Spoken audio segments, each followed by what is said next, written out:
morning, guys, on the 67 Imperial. Finally got the rubber gasket to sit flat, so we got some silicone on it. Gotta wipe up the edges, and then we'll let that sit a little bit. And we'll put a little silicone on top and bolt it up.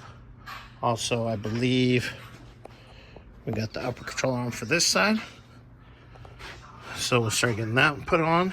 This will put back together and make it a roller and go from there.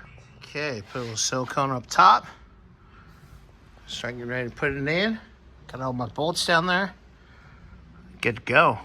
Let's get this started and I'll show you the aftermath. Okay, pan is in.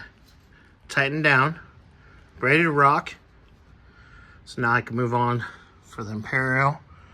I can move on to the upper control arm on this side.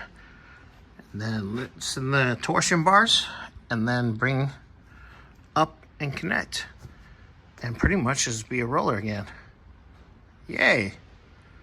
Getting there.